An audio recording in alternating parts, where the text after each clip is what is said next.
दोस्तों, भारत में एक पुलिस वाली औरत के साथ कुरान मजीद का एक ऐसा मोजज़ा हुआ जिसने तमाम लोगों के रोंगटे खड़े कर दिए।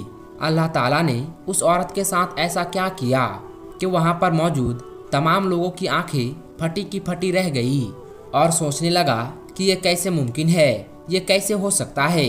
दोस्तों, वीडियो शुरू करने से पहले मेरी आप लोगों से एक छोटी सी गुजारिश है कि अगर आप हमारे चैनल पर नए हैं तो इस वीडियो को एक लाइक करके हमारे चैनल को सब्सक्राइब ज़रूर कर लीजिएगा।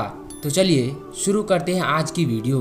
दोस्तों, पुलिस वाली औरत मुसलमानों से इंतहाई नफरत किया करती थी। ये मुसलमानों को देखना भी गवारा ना करती थी। अगर किसी वजह से मुसलमानों को गिरफ्तार करना होता था तो वापस आकर गिरफ्तार करने वाले हाथों को कई बार धोती थी। ये मुसलमानों को अछूत समझती थी। उसके वालिदैन ने कई बार मुसलमानों से दूर रहने को कहा। मुसलमानों के खिलाफ उसके अंदर इंतहाई बुग़्ज़ था। ये कहते हैं कि उन्हें कोई रोक नहीं सकता। जो खुशी और तकलीफ अल्लाह तबारक व तआला ने जिस किसी इंसान की ज़िंदगी में लिख दी हो, उसे उस परेशानी का सामना ज़रूर करना पड़ता है। बाज़ औक़ात यही परेशानी इंसान की ज़िंदगी बदल देती है। फिर इंसान सोचता है यही तकलीफ़ें हैं जिसने मुझे जीने का अंदाज़ बताया। ऐसा ही उस हिंदू पुलिस वाली के साथ हुआ जिसे देखने वालों को हैरान और परेशान कर दिया। ये वाक़या राजस्थान के जिले जयपुर में पेश आया, जहां एक हिंदू औरत पुलिस इंस्पेक्टर के तौर पर फ़राइज़ अंजाम दे रही थी। उस औरत का शौहर भारत का एक बहुत ही बड़ा बिजनेसमैन था। वो मसालों का कारोबार करता था।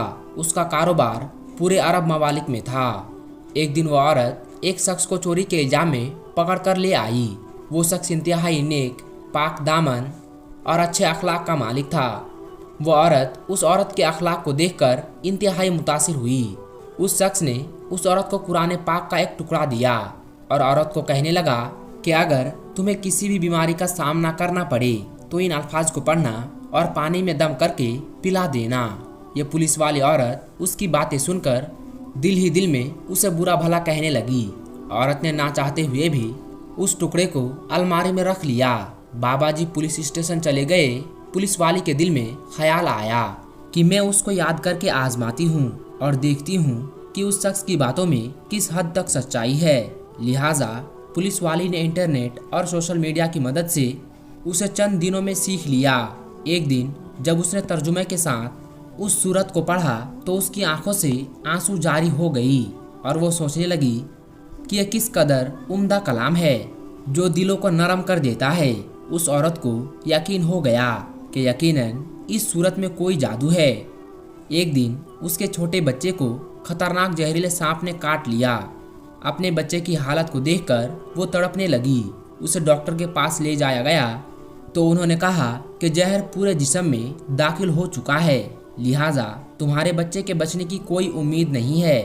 हम तुम्हारे बच्चे के लिए कुछ भी नहीं कर सकते। तुम्हारा यह बच्चा कुछ घंटों का मेहमान है। तो ये सुनकर माँ का रो रो कर बुरा हाल हो रहा था कि एक तरफ उसका शौहर जो बुतों से मदद मांग रहा था, उनके आगे गिड़गिड़ा कर रो रहा था। जब वो औरत इंतहाई परेशान थी तो उसे याद आया कि उस शख्स ने कहा था कि इस सूरत को जिस मर्ज के लिए पढ़ा जाए या पानी पर दम करके पिलाया जाए तो वो चंद सेकंड में ही ठीक हो जाएगा। उसने बताया था कि इस सूरत में हर बीमारी की शिफा है। दोस्तों, अल्लाह तबारक व तआला ने उस औरत को ईमान की तरफ लाना चाहता था। अल्लाह तबारक व तआला ने उसके दिल में इस्लाम के लिए मोहब्बत पैदा करनी थी। जब उस औरत ने उस सूरत को पढ़कर सांप के काटे हुए जगह पर दम किया तो दम करते ही उसका लड़का बैठ गया। वो ऐसे खड़ा हो गया जैसे किसी सांप ने काटा ही ना हो। अब उस औरत का शौहर ये मामला देखकर उसके पास दौड़ता हुआ आया और कहने लगा, डॉक्टर साहब, हमारे बच्चे को ठीक ना कर सके तो तुमने ऐसा कौन सा अमल किया जो ये बच्चा ठीक हो गया? तो उसने कहा कि कुछ भी नहीं, बस एक सूरत है जो हर बीमारी को ठीक कर देती है। वो सूरत मुझे याद थी। मैंने उसको पढ़कर बच्चे पर दम किया और उसको पिलाया तो देखो, हमारा बच्चा हमारी आंखों के सामने ठीक हो गया। अब उसका शौहर खुशी होने के बजाय उससे नाराज़ हो गया। गुस्से की हालत में बुरा भला कहने लगा। उस आदमी को इस्लाम से सख्त नफरत थी। बीवी की बातें सुनकर उसे अपनी बीवी से नफरत हो गई। बीवी को कहने लगा कि अगर मैंने दोबारा तुम्हारे मुंह से ये सूरत सुनी तो मुझसे बुरा कोई नहीं होगा। इस सूरत का मौजज़ा देखकर उस औरत के दिल की दुनिया ही बदल गई। फिर अल्लाह तबारक व तआला ने उसकी किस तरह से मदद की, ये भी बड़ा ईमान अफरोज़ वाक़या है। जब उसका शौहर परेशानी की वजह से चहलकदमी कर रहा था तो वही सांप आ गया जिसने उसके बच्चे को काटा था। ये बच्चा माँ के यकीन की वजह से ठीक हो गया। अब अल्लाह तबारक व तआला ने सांप को हुक्म दिया कि उसने उस आदमी को काट लिया, जिसकी वजह से वो आदमी दुनिया से रुखसत हो गया। औरत ने पुलिस की नौकरी को खैर आबाद किया और शौहर के कारोबार को संभालने लगी। कारोबार का तजुर्बा ना होने की वजह से 1 साल के अंदर उस औरत का सारा कारोबार तबाह व बर्बाद हो गया। औरत की फैक्ट्री और घर नीलाम हो गया। नौबत फाका तक आ पहुंची। वो औरत इंतहाई परेशान रहने लगी और अपने दिल में सोचा कि सूरा फातिहा की तिलावत करती हूँ, हो सकता है मेरी तमाम परेशानी खत्म हो जाए और मेरी माल में बरकत हो जाए। अब उस औरत ने दिन रात उस सूरत की तिलावत करना शुरू कर दी। उठते बैठते सूरत की तिलावत करते। उसे उस सूरत पर यकीन था कि उसके घर के हालात बदल जाएंगे। दोस्तों, जब कोई बंदा अल्लाह तबारक व तआला से उम्मीद लगाता है तो अल्लाह तबारक व तआला अपने बंदों की दुआओं को रद्द नहीं करता। अल्लाह तबारक व तआला अपने बंदों को मायूस नहीं करता, उन पर अपने खजानों की मुंह खोल देता है। 7 दिन के अंदर उस औरत को खुशखबरी मिल गई कि उसके कारोबार को संभालने के लिए उसके शौहर का दोस्त आ रहा है, जो अमेरिका में उसका पार्टनर था। उस औरत के पास आकर कहने लगा, आप फिक्र ना करें, वो मेरे भाई की तरह था। मैं आप लोगों की मदद ज़रूर करूँगा, आपकी तमाम मुश्किलात दूर हो जाएंगे। फिर उस आदमी ने उस औरत का कारोबार संभाला और देखते ही देखते उनके हालात पहले की तरह हो गई। एक दिन वो औरत उस सूरत की तिलावत कर रही थी, पढ़ रही थी, तो उसके शौहर का दोस्त कहने लगा, आप ये मंत्र हर वक्त पढ़ती रहती हो। उसने बताया, ये मंत्र नहीं बल्कि मुसलमानों की कुरान मजीद की एक सूरत है। फिर उसने उसे बताया कि इस सूरत की वजह से किस तरह उसका बेटा ठीक हुआ। उसके शौहर का दोस्त कहने लगा कि आप मुसलमान क्यों नहीं हो जाती, जिस कुरान मजीद की एक सूरत में इतनी बरकत है तो पूरे कुरान मजीद में किस कदर आफियत होगी। चुनांचे उस औरत ने कलमा पढ़ा और मुसलमान हो गई। फिर उस आदमी ने कुरान मजीद पर सर्च करना शुरू कर दी।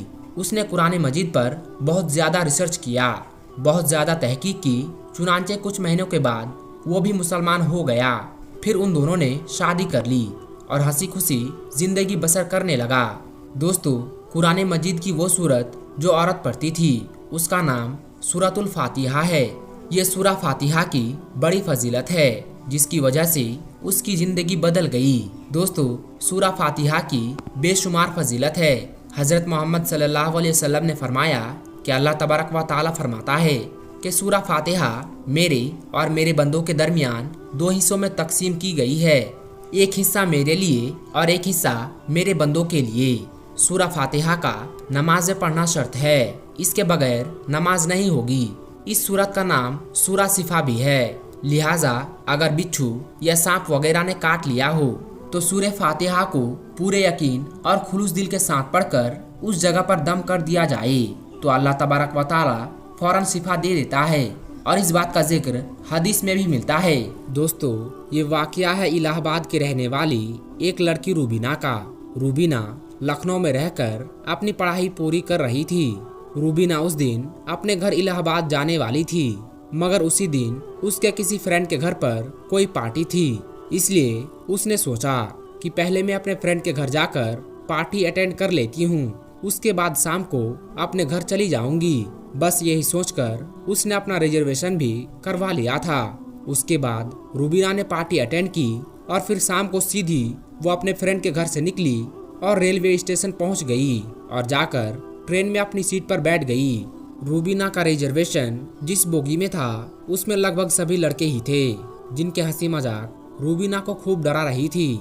टॉयलेट जाने के बहाने से रूबीना पूरी बोगी में घूम आई थी। मुश्किल से पूरी बोगी में 2 या 3 औरतें ही रही होंगी। ये देखकर रूबीना अनजानी बहस से कांप सी गई, क्योंकि पहली बार वो रात के वक्त ट्रेन में अकेली सफर कर रही थी। इसलिए वो पहले से बहुत घबराई हुई थी और अब उसकी बोगी में सारे लड़के ही भरे पड़े थे। ये देखकर वो और भी ज्यादा डर गई थी। इसलिए फिर वो खुद को सहज करने के लिए अपनी सीट पर बैठी और एक मैगजीन निकालकर पढ़ने लगी। उस बोगी में लड़कों का एक झुंड था जो किसी कैंप में जा रहा था। उनकी हंसी मजाक और उनके चुटकुले रूबीना को और भी ज्यादा डरा रहे थे।